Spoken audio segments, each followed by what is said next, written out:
Të nderuar teleshikues, mirëmbrëma. Ju flas nga studio televizionit Klan në këtë intervistë drejt për drejt me zotin Dashamir Shehi, një nga përfaqësuesit e djathtës bashkuar shqiptare, kryetari i partisë së Lëvizjes për Demokracinë, një nga figurat e njohura të politikës shqiptare, sidomos në vitet 92-97, kur në këtë periudhë 5 vjeçare ka qenë një nga drejtuesit e partisë, drejtuesit e lartë të Partisë Demokratike, njëkohësisht për rreth 5 vjet në fillim ministër i punës dhe emigracionit, më pas ministër i ndërtimit dhe turizmit dhe zëvendës kryeministër. Pra duke një nga figurat politike që ka mbajtur disa nga postet më të larta drejtuesit të politikës shqiptare. Është larguar nga Partia Demokratike në pranverën e vitit 1997 për të krijuar së bashku me disa ish drejtues të tjerë të Partisë Demokratike Partinë e Lëvizjes për Demokracinë. Zoti Shehi, mirëmbrëma dhe mirë se keni ardhur. Mirëmbrëma. E djathta e bashkuar shqiptare është grupimi i tretë politik më i fuqishëm në vend, mbas aleancës për shtetin dhe bashkimit për demokracinë, grupimi i cili kërkon të konturohet dhe të zërë një pozicion sa më solid në politikën shqiptare, sidomos në zgjedhjet lokale të këtij viti dhe në zgjedhjet e përgjithshme të vitit të ardhshëm. Shpresoj zoti Shehi që kësaj here shansi do jetë pak më i madh për ju. Po shpresoj jo vetëm për një shans më tepër tonë, po shpresoj se ndoshta kjo mund të jetë edhe një zgjedhje për një pjesë mirë të shqiptarëve, mos thënë ndoshta për gjithë shqiptarët. Duke menduar që në fundit mas kaq vjetëve, domethënë, që këto dy grupe kryesore kanë dominuar politikën shqiptare, rezultatet janë këto që janë sot. Do mendoj që një pjesë goxha e konsiderueshme e vendit mendon që ka ardhur dita tani që të, si thua, të provojë një alternativë tjetër. Jo se politika fundit është. Dhe pse kjo alternativë duhet të jetë patjetër e djathtë, zoti Shehi, sepse ka mendime që duhet të dominojë një alternativë tretë që mund të jetë qendra. Shikoni, kur flasim për djathtë Shqipëri, shpeshherë këto ndarjet janë natyrës pak konvencionale në një farë mënyrë. Si thosh, unë themi djathtës figurisht për të mos u identifikuar me këto, por edhe sepse mendojmë që jo vetëm nga vim ne si parti që përbëjmë këtë lloj formacioni, por edhe një pjesë e mirë e shqiptarës don realisht një djathtë, po një djathtë europiane të moderuar, domethënë nuk mund të flasim më për djathtën arkaike, të vjetër, ekstremin. Kjo që përfaqësojmë sot në asnjëherë nuk ka përfaqësuar këtë lloj rrymë. Ne quhemi djathtë bashkuar për një alternativë midis këtyre dy grupeve që ne konsiderojmë që mirë apo keq kanë një lloj implikime të njëjtën. Ky është problemi. Zoti Shehi, pak më parë unë përmenda disa nga angazhimet tuaja konkrete gjatë viteve 92-97, kur keni qenë për 5 vjet keni qenë një nga zyrtarët më të lartë të shtetit shqiptar dhe nga politikanët e përmendur, antar i parlamentit e tjera. Si shpjegohet që pas vitit 97 jeni krejtësisht në hije, jo vetëm ju, por dhe shumë ish drejtues Partisë Demokratike që aderojnë partinë tuaj ose partitë të tjera të djathtës?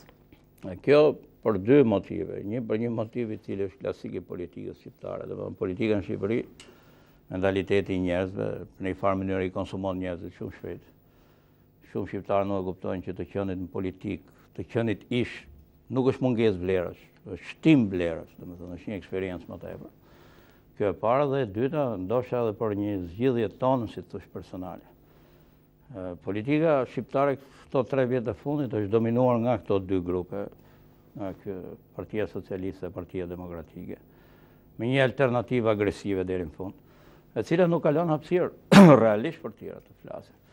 Sot bëhet politikë në Shqipëri, kush ka më shumë mjete informacioni, kush ka më shumë mjete financiare, fatkeqësisht shpeshherë kush ka më tepër dhunë dhe forcë, gjë të cilën, me thënë drejtën, jo vetëm me djathtë shqiptare, por ndoshta edhe iniciativa të tjera dhe alternativa të tjera, pak po i quajmë më të qeta, më qytetare, nuk i kanë këto mundësi. Prandaj ndjehet kjo mungesë.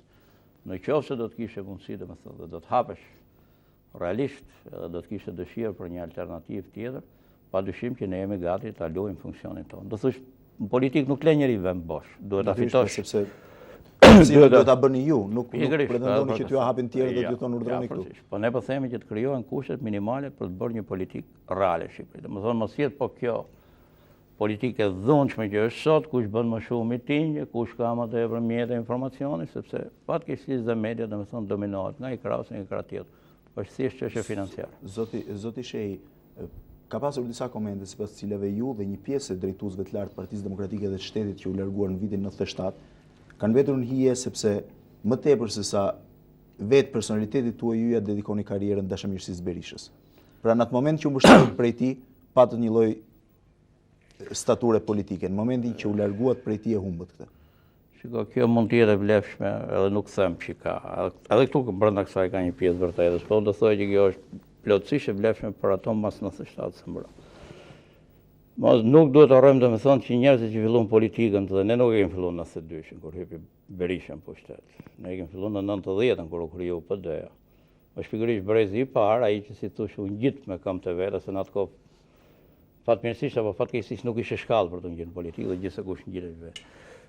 Dhe kemi dhënë kontributin gjithsekush sipas mundësive të veta, dikush më pak i zotit, dikush më shumë, kjo nuk ka shumë rëndësi, domethënë deri në vitin 97 brenda PD-s. Dhe unë mendoj që vazhdojmë të japim kontribut prapë në politikë shqiptare dhe edhe në të ardhmen do t'i japim.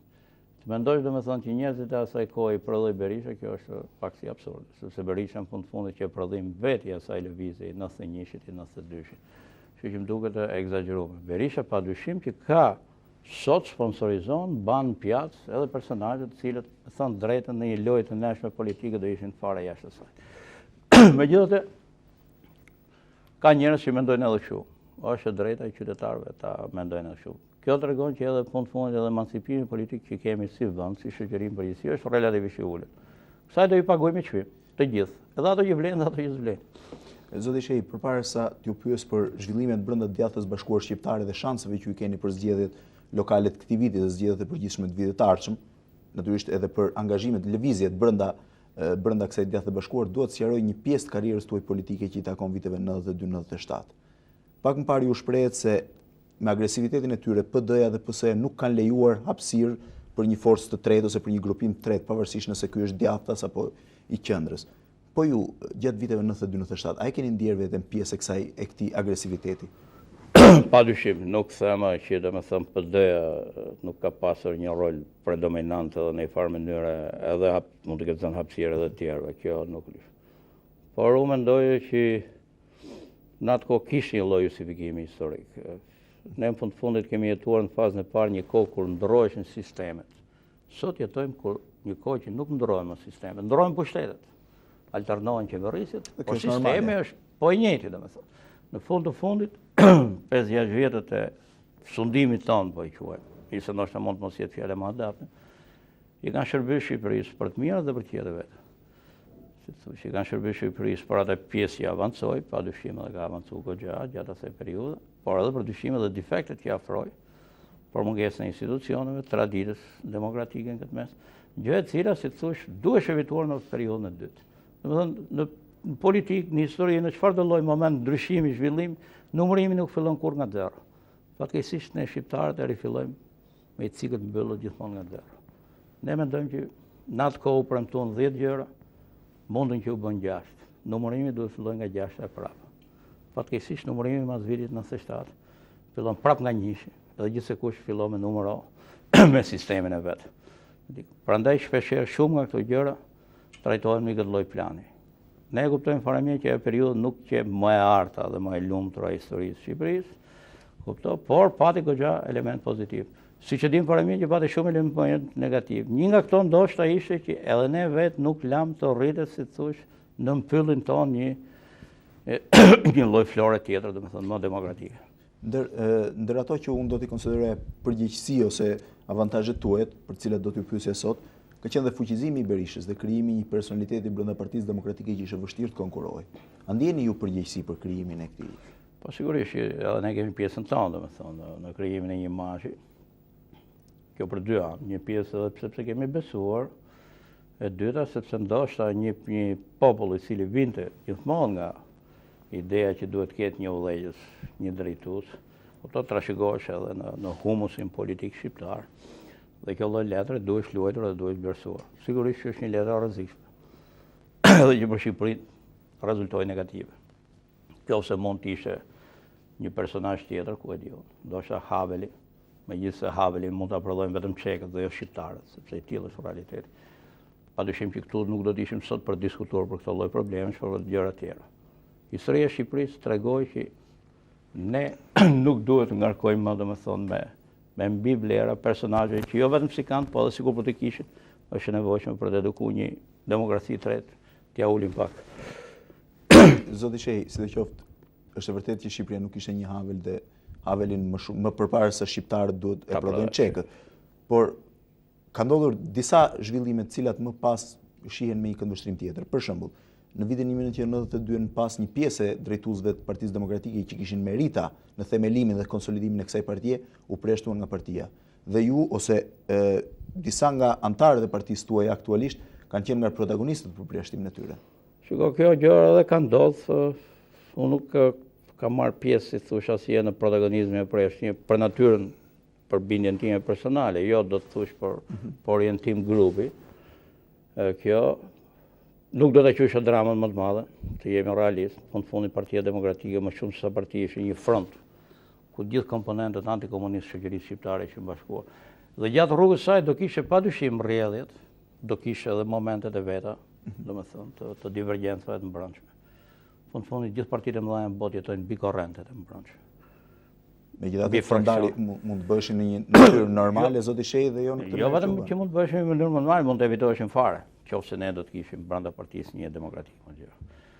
Padyshim që unë nuk them, edhe sot e kësaj dite për shembull, ka atje brenda këtyre lëvizjeve mund të ketë personazhe që fare mirë mund të qëndronin edhe majtas edhe sot, nuk shoh një dramë të madhe në këtë mes. Por kjo, si thush, është historia e asaj kohe. Jemi në vitin 92. Askush nuk mund të pretendojë sot që në 2000 fjala vjet të ketë 92 të ketë maturitetin e 2000, domethënë duhet nuk do folshim më për qenie njerëzore, pa për profete. Unë besoj që në fundit në qoftë se nuk do të ishin përjashtuar ato persona atje, jo se shumë prej tyre prapë edhe mund të ishin larguar, edhe mund të kishin marrë më majta sipas bindjeve tyre personale të drejta tyre. Partia Demokratike do kishte fituar diçka brenda demokracisë brendshme dhe ndoshta edhe shumë nga ndryshimet e mëtejshme pastaj edhe mund të kondicionoheshin nga një frymë tjetër e re debatit të brendshëm. Megjithatë, nuk janë as parat ato, as fundit. Unë mendoj që ky proces do vazhdojë në mënyrë perpetu. Për sa kohë që atje do të jetë kjo lloj fryme në leadership, kjo lloj strukture e brendshme e partisë, edhe kjo lloj mentaliteti, domethënë për të udhëhequr gjërat politike. Zoti Shehi, disa ish kolegëve tuaj të qeverisë në vitet 92-96 më kanë bërë një pyetje që besoj do t'ja bëj dhe ju. Shpresoj që t'jeni i sinqert në përgjigjen tuaj, që më tepër që ka kaluar një kohë dhe ju nuk i takoni atij formacioni politik që i takonit atëherë. Ç'ka ndodhur me zgjedhjet e përgjithshme të 26 majit 1996? Ka ndodhur 1000 gjëra, domethënë do të ndoshta politikisht do të ishte shumë e gjatë ta shpjegosh, po unë do të thosh që ka ndodhur një budallik i madh. Po ta gjykojmë në logjikën pragmatiste në ç'kënd vështirë të gjërat të Partisë Demokratike. Domethënë ne hudhëm nerën, nëse do të përdor këtë fjalë, një fitore që e kishim xhep. Partia Demokratike, si thush, shpenzoi, shkatarroi, kuptoi një shans historik për të rivendosur pushtet për një periudhë të dytë, shumë më e bindur dhe më e qetë se sa herën e parë, sigurisht duke i paguar një çmim reformës që do t'ia paguanin, në një mënyrë fare banale, thash, vetëm për egoizmin personal të një personi vetëm, i cili do të shumë. A mund të më shpjegoni këto dy koncepte që thatë? E para, një fitore që i kishim xhep, ç'do thot për ju, dhe e dyta, ç'do thot e shkatruam me një fitore që i kishim xhep, po them, sepse në rastin më të mirë, më të keq, do thoya, për Partinë Demokratike ne nuk bishim poshtë 40%. Në atë kohë besoj që edhe pjesa opozitare 40% nuk lejon të krijonet qeverinë, zoti Shehi. Padyshim. Ne edhe me 42%, 43% merreshim 51% parlamentit. Ligji asaj kohe ishte i tillë, kështu që ne më shumë se kaq vota. Ne flisni për 42% majoritare. Ne nuk na duheshin. Domethënë, Partia Demokratike 96 me 43% votave shkonte në pushtet për herë dytë. Dhe të jenë sigurt që do. Pse kaq i sigurt që i kishit këto? Sepse kishim një listë të ndërtuar në mënyrë të tillë, që partisë të mëdha fitore që fitonte në majoritar, pse ishit sigurt që merrni 40%? Po jam i sigurt për një faktor fare të thjeshtë, një që kundërshtarët tonë ishin relativisht shumë dobët. Të flasim para, nuk mund të pretendonim shumë. Forcat të tjera politike në skenë nuk kishte.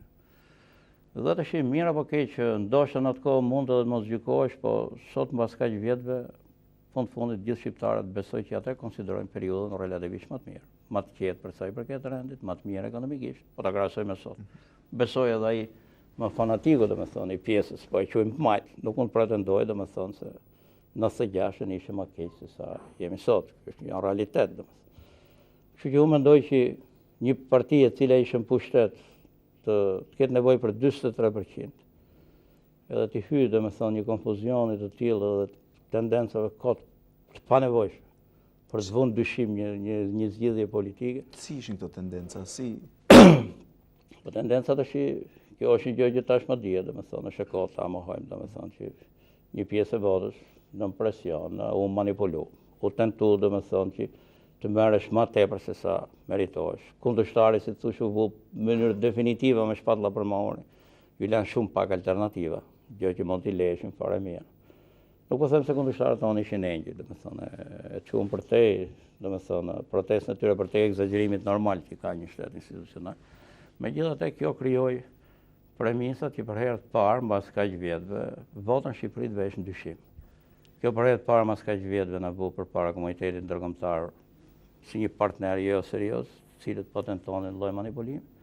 Dhe ç'është më e keqja, kjo pastaj na futi të gjithëve bashkë politikën shqiptare, po më radh parë kuptohet përgjithësia bie gjithmonë mbi ato që janë pushtet, na futi në rikatën, në presionin e fajdeve. Mos harrojmë që fajdet në fundit u bën fajdet e rëndësishme politike pikërisht midis dy zgjedhjeve.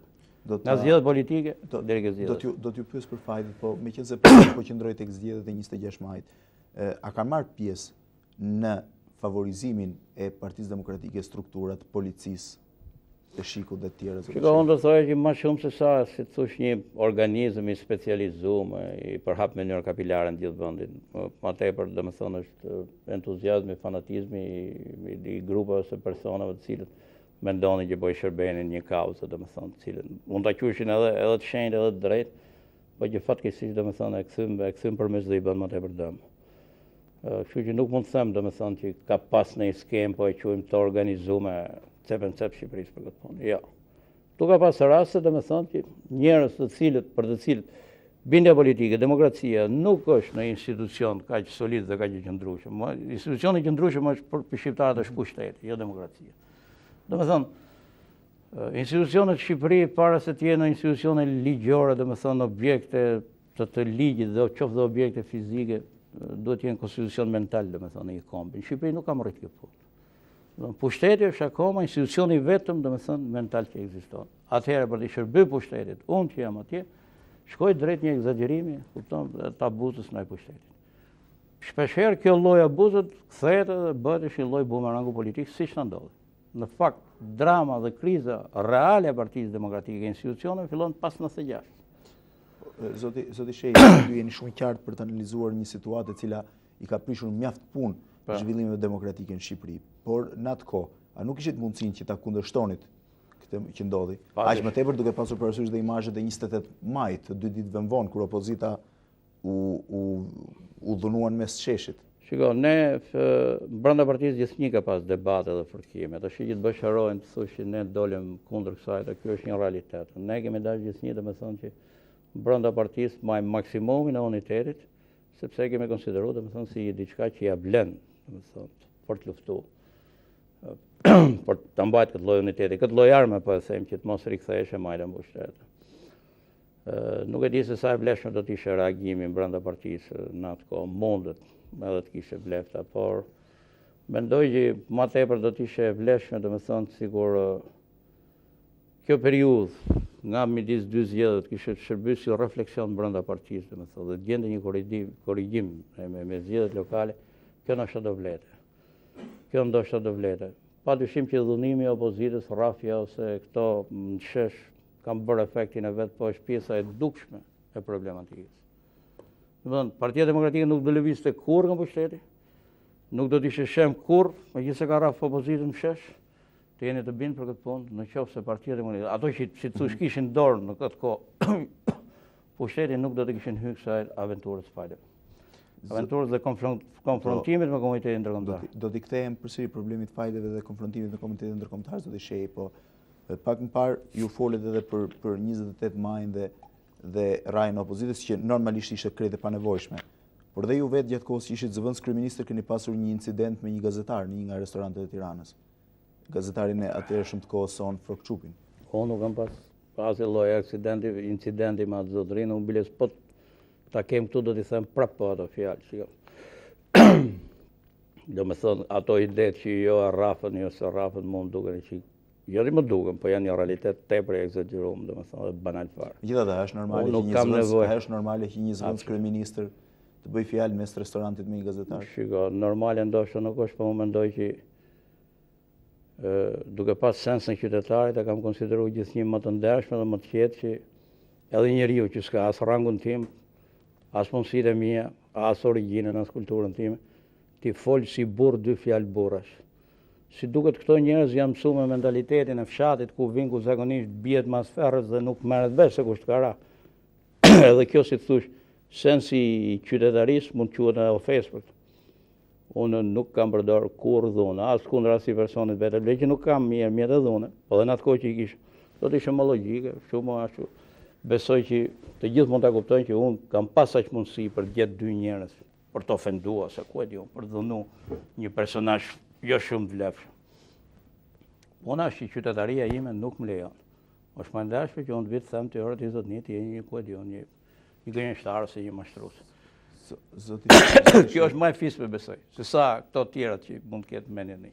Zoti Shehi, pak më parë ju folet për fajdet dhe insistuat disa herë për të shpjeguar fenomenin e fajde. Përpara se t'ju pyes për përgjegjësinë që ka pasur Partia Demokratike dhe ju si nga drejtues të lartë saj në implikimin me fajdet gjatë verës së 96 se më pas.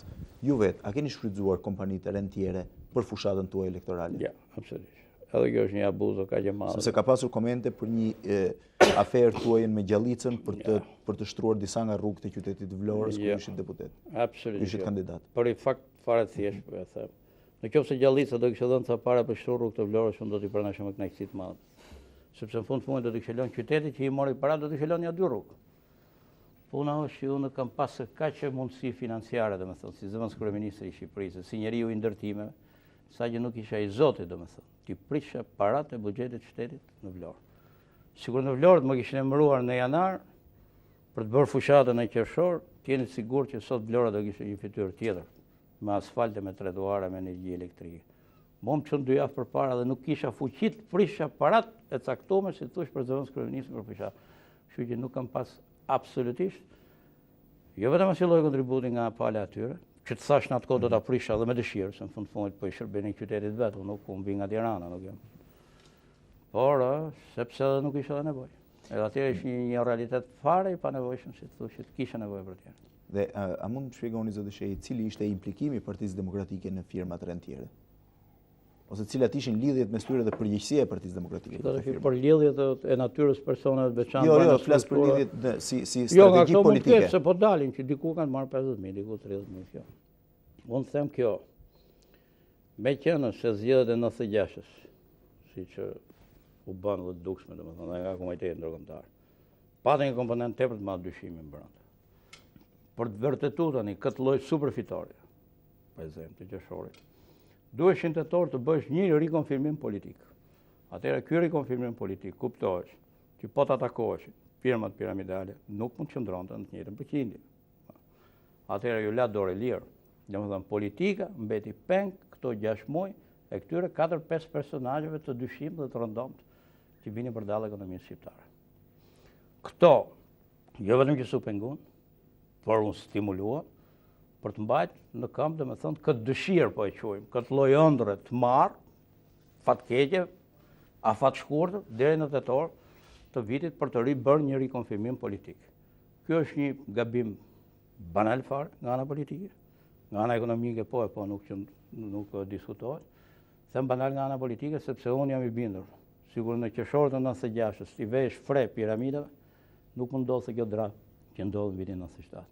Sepse bëhesh fjalë vetëm për 120-140 milion dollar, nga të cilat pjesërisht 50% ishin marrë nga njerëzit, nga qytetarët, pjesa tjetër ishte plotësisht e rikuperueshme. Brenda 6 muajve u rritën 6 fish. Atëherë në dorë nuk bëhesh më fjalë për këtë shifër, po i afrohesh miliardi. Atëherë mundësitë reale të këtij buxheti, të kësaj ekonomie, të këtij shteti nuk ishin më realisht për ta përballuar situatën.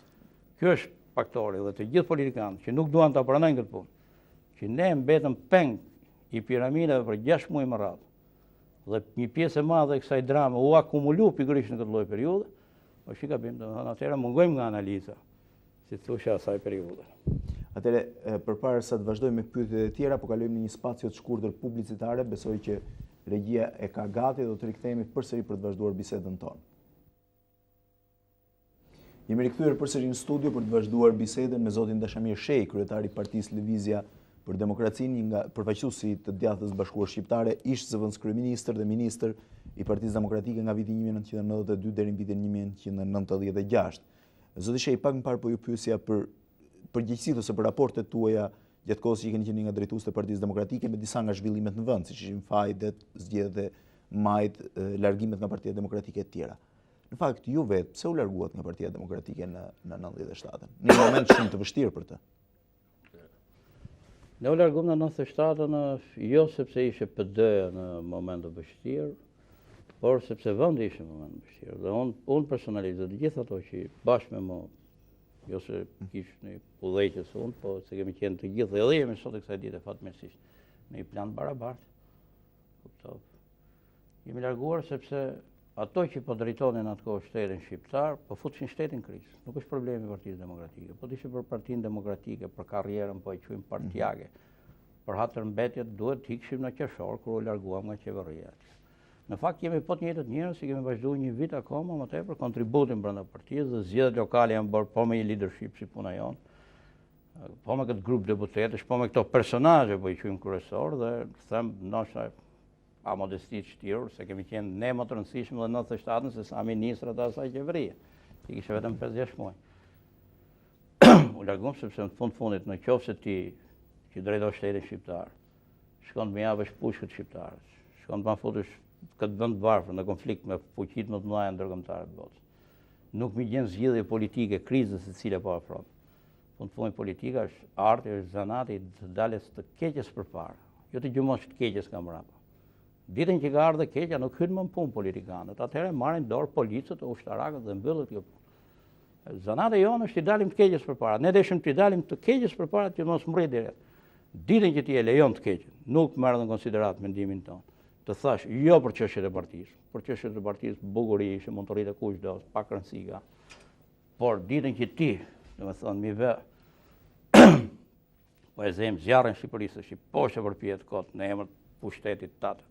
Sonte në darkë, vind të vesh gjendjen e jashtëzakonshme në orën 2 të natës, marrin votimin, nesër mëngjes në orën 9, vind të shpallës kryetar presidenti i Republikës së Shqipërisë, atëherë më fal këtu skeme çfarë bashkëpunojmë.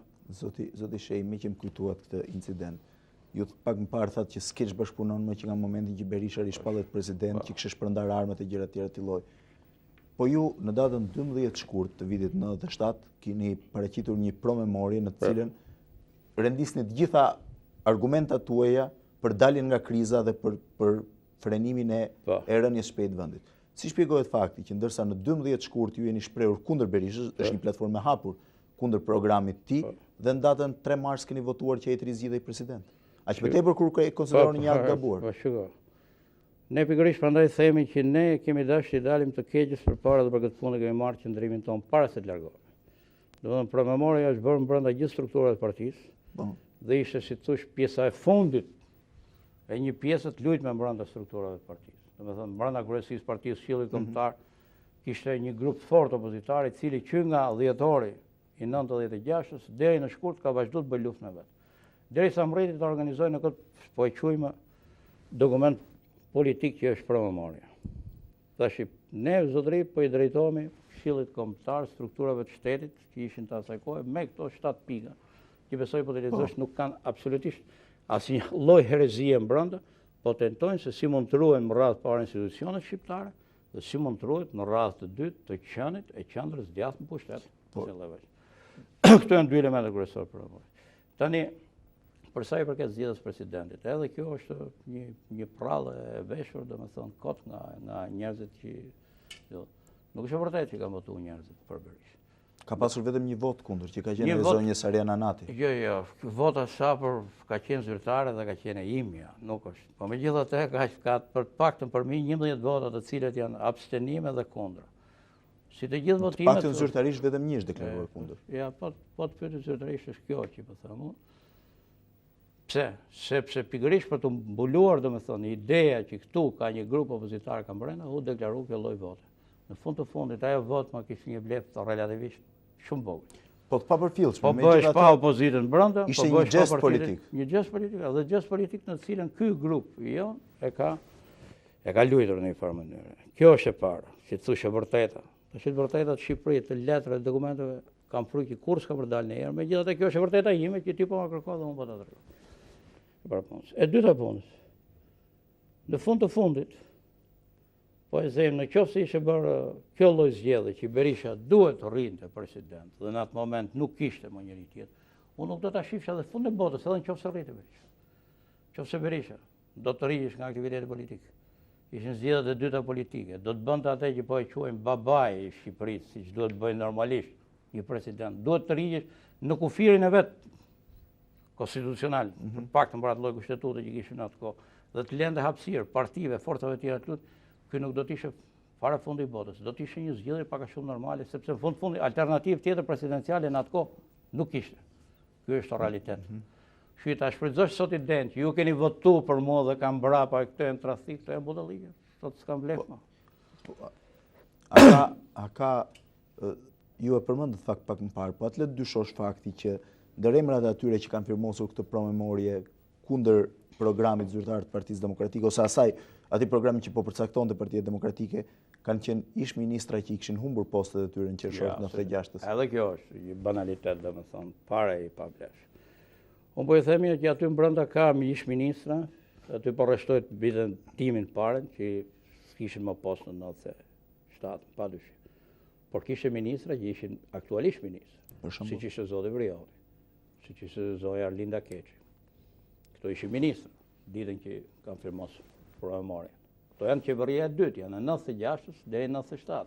Aty ishin njerëz të cilët kanë bërë historinë e PD-s në një farë mënyrë, disident, si thosh krahun më djathtë, klasik, tradicional po e quajmë, të opozitës shqiptare. Po s'kan qenë kurrë qeveri, s'kan qenë kurrë ministra, zoti Legatoto, zoti Tomordosi, zoti Tomor Males. Të janë gjithë personazhe që jo këto vetë, po dhe prindërit e tyre. Ishte nën kryetari i parlamentit dhe nuk ishte më në vitin 97. Jo pra, domethënë të qeverisë të ekzekutivit nuk ishte. Domethënë këtu brenda bënte pjesë të gjithë komponentët, si thosh. Nga ato që kishin qenë në shtet, nga ato që s'kishin qenë asnjë ditë dhe gjithë jetën në kryesi të PD-s, dhe nga ato të cilët ishin pas ministrit. Ta shfrytëzosh se këty ishte ish ose ai pa ish. Ka qenë dhe një element tjetër, zoti Shehi, pas cilës ky grupim u shty nga pjesëtar të trupit diplomatik në Shqipëri me qëllimin e keq për të dobësuar sa më shumë Berishën. Absolutisht, edhe këto janë prallat sa ju, po ka megafoni i Berishës. Trupi i hujt diplomatik në Shqipëri, ne duhet ta gjykojmë, duhet mësojmë këtë ide, sepse kjo është teza e vjetër e rrethimit imperialist. Të gjithë të këqijat na vijnë nga trupi diplomatik. Trupi diplomatik ka një funksion normal. Si për çdo shtet tjetër, do mbrojë interesat e shteteve të veta, do bëj politikë në vetë. Nuk jeni penduar për këtë veprim zoti Shehi. Biles u ndjehemi krenar, domethënë. Siç ndjehem krenar. Edhe pse keni humbur staturën tuaj politike që kishit si antari drejtuesi i PD-s. Çfarë, unë jam krenar si kam dalë të keqes përpara në 90-ën, jam bashkuar me pjesën e mirë. Jam krenar që në 97 nga paskuraja, sa herë që si thosh vendi ka ndier këtë lloj rreziku, i kam dalë keqes. Pastaj në humba fitoj. Kjo nuk është një drama e madhe. Unë kam pas stimat që kishte humb luftën e vet për 50 vjet më radhë. Do ishte i lindur antikomunist, vujti dhe vdiq nën komunizëm për 40 vjet më radhë, nuk ndjeu në dhimbje. Kështu që nuk kam se shqetësohem, politika është shumë e gjatë, unë jam relativisht i ri, kupto. Kështu që kjo pjesa personale nuk ka fare vlerë. Sot ishte gjatë kohës që keni qenë një nga drejtuesit e lartë të shtetit shqiptar. A keni përfituar materialisht? Absolutisht.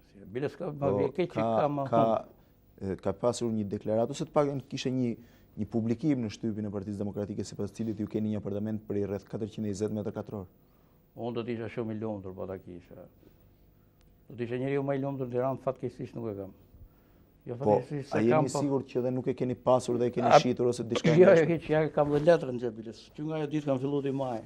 Xhep, ky është dhe vendimi i Këshillit Ministra për shtëpinë time. Kjo është dhe sipërfaqja edhe që dorëzohesh qeshara që të marrësh me këto televizor. Nëse se s'ka kam pak rëndësishme. Po të kem kuriozitet po. Sa është sipërfaqja? Unë kam një sipërfaqe 148 metra katror, nga të përcilat me vendim të datës 19 prill të 96 jap shtetit shqiptar 2+1 dhe marr 3+1. Do të zëvendës kryeministri i Shqipërisë mas 4 vjet ka marrë një dhomë shtetit shqiptar. Ne kam të letrat e pasurisë që më dha Berisha. Ne kam të letrat e pasurisë që më ka marrë Berisha, domethënë. Vetëm këtu kam, besoj që mu, kush është Tiranës më njeh, domethënë. Ka pak rëndësi, nuk ka rëndësi shumë letrat. Me qenë se Tani, me që se për ta mbyllur këtë kapitull të... Puna është që në politik hyna si i deklasum dhe i prek nga reforma, hyna zënjin, me idenë e vjetë. Realiteti është që dole fugara. Kur e kundërta ka shumë që na hynë fugarej, dhe sot të bëjnë edhe aristokratin në për Tiranë, edhe normali që ta bëjnë punë fundit. Kjo është demokracia. Zoti Shehi, kur ju menduat që po bënit një veprim drejt në vitin 97 dhe u larguat nga Partia Demokratike, tani mbas 3 vjetësh, a ndjeni keq kur shihni që Berisha është fuqizuar dhe vazhdon të dominoj pjesën më të madhe të djathtës shqiptare? Absolutisht jo. Unë bile se nuk them që Berisha është fuqizuar, sepse shoh që njerëz të tjerë si puna jam, po vazhdojnë bëjnë të njëjtin gjest, pak më me vonesë, kuptohet, megjithatë në demokraci ka kohë gjithë të rikuperojnë mendimet e veta. Unë nuk ndjej as i të keqen këtë mes, sepse unë besoj edhe atë pjesë proteste që është. Unë nuk e ndaj si personale të Berishës. Dhe biles më vje keq që gjithë kjo të bisedë sonde u rrotullu jo Berisha kësë gjëna. Shumë do kësha kjef thosha gjëra që i vlenë do t'ju pyes për këtë, është pjesa ime. Por që unë kam besimin plotësisht që mira për keq me gjithë dramat që ka pas Shqipëria, po vjen një moment që avash një pjesë e popullatës do asistohet në një mendim më logjik politik. Që ka nevojë për. Por në fundit duhet të vi, kemi 10 vjetë që merremi me një karusel is komunistësh. Ikën nano vje Berisha. Vje Berisha ikën nano të shi. Duhet mbëllët i ditë kjo lloj karusel. Ky vend sado i varfër dhe ignorant që është, nuk mund të përfundojë në këtë lloj banaliteti. Në 10 vjet në radhë është ky karusel komunist. Kjo rrotull politikës shqiptare, zoti Shehi. Në 10 vjet në radhë që mbyllet cirkulli këtu. Të gjithë janë të përknaq, të gjithë do një zgjidhje tjetër dhe të gjithë vazhdojnë i gjumojnë thash kësaj këtij lloj. Meqense, kështu që unë nuk e shoh kaq dramatike. Unë shoh që ka shpresë, mirë apo keq, do rritet një gjenerat, e cila mund të jetë më e shëruar se sa brezi jo. Cila mirë apo keq, mban komponent kalues. Zoti Shehi, sepse thatë që desha të flas më shumë për problemet e të ardhmës dhe unë dua t'ju pyes për këto. Pa kompar, Partia Republikane është larguar nga grupimi e djathta e bashkuar shqiptare. Pse e larguar republikanët dhe a ka konflikte brenda partive që përbëjnë të djathtën e bashkuar? Si ka konflikte brenda partive dhe konflikti kryesor bile pikërisht me këto veç. Tani të gjithë shqiptarët e konsiderojnë veten shumë të zot, shumë të fuqishëm dhe që janë të zot të luajnë veten. Edhe këtu s'ka asnjë gjë të keqe. Në fundit politika pa e komponent egoizmi, dhe dëshira për karrierë nuk mund të bëhet. Vetëm që forcat duhet matë, deri ku shko, ky lloj raporti. Partia Republikane sot për sot ose leadershipi po e quajmë, ai grup ato që janë edhe pretendojnë që po të jenë vetë do të jenë një forcë e rëndësishme do të bëjnë. Është drejt atyre para zgjedhjeve të aprovojnë këtë lloj alternative. Dhe është më e mirë për djathtën e bashkuar dhe për forcat tjera politike që ky lloj lojrash që bëhen përpara zgjedhjeve dhe bëjnë pjesë mrena kuadrit normal të demokracisë të bëhen përpara fuqishatës elektorale. Jo të lehen për momentin e fundit. Kështu që unë do t'i uroj Partisë Republikane që ta bëte të qartë në mënyrë definitive dhe përfundimtare pozicionet vet që sot, që jemi 5-6 muaj përpara zgjedhjeve, që edhe ato vet, edhe ne brenda nesh, marrim qëndrime definitive me njëri tjetrin, përgatisim strategjinë tonë elektorale, të bëjmë gati ku e diun, aleat të rria, format e tjera që do dalin. Unë shoh në dram madhe këtë mes. Nuk e quaj për një fakt fare të thjeshtë. E djathta e bashkuar, ose po e quajmë një tretë. Nuk është një shumatore partisë, siç mendon njerëzit, që ti bashkon 2%, unë bashkoj 1.3, 1.6. Në fundit, po ti bashkosh të gjitha këto bashkë, jo të tonat, po dhe të këtyre tjerëve, nuk bëjnë më shumë se 4-15% të gjitha këto bashkë. Të gjithë partitë e vogla. Kështu që realisht me numra nuk përbëjnë absolutisht asnjë lloj force politike. Të flasin. Po, si. E djathta e bashkuar është një lloj alternative, një ide, një lloj lëvizje, kuptohet? Një platformë për të bashkuar. Jo vetëm këto njerëz që bashkojnë zyrtarisht emrin, por dhe njerëz tjerë të cilët, si thosh, nuk kanë një lloj, po e quajmë strehe politike, me të mbi të cilët të mbulojnë ato idetë e vet. Dhe djathta e bashkuar kështu ka rezultuar gjithmonë. Ne kemi marrë këtë zgjedhjet e tjera si individ, po e quajmë, si deputet, atje ku shkruaj DBSH 11% mesatarisht. Shumat e partive tona, me gjithë republikanët, brenda nuk bënë më shumë se 6%. Ky është realiteti shqiptar. Dhe kush, si të thush, tenton me idenë që i kanë numrat shumicën për vete, gabon. Në qoftë se do të hikesh nga streja e djathtës bashkuar, do shkosh ty poezinë ke streja e bashkimit për demokraci, atëherë humbet dha identiteti, ato 2-3% që mendon. Zoti Shehi, a ka mundësi që ju të rishihni një aleancë ose një aleancë të mundshme me Partinë Demokratike? Nuk besoj, për sa kohë që është ky grup që drejton sot Partinë Demokratike. Kuptohet që nëse nuk do të ishte ky grup, nuk bëhesh më fjalë për aleancë, këtu duhesh një shkri të gjithë partitë, të bëhesh një front. Edhe unë besoj, domethënë që mbasi politikës shqiptare të i largohen personazhet konfliktuale, duhet tentoj drejt bashkimeve normale midis dy grupe, siç janë gjithë botën. Ka një grupim majtës, qendrës majtë, ka një grupim qendrës djathtë, të cilët alternohen. Brenda këtyre grupimeve sigurisht ka korrente që konkurrojnë me njëri tjetrin, ponderojnë më shumë politikisht në kohë të caktuar. Dhe unë me entuziazëm madh që thosh do futja unë i parë.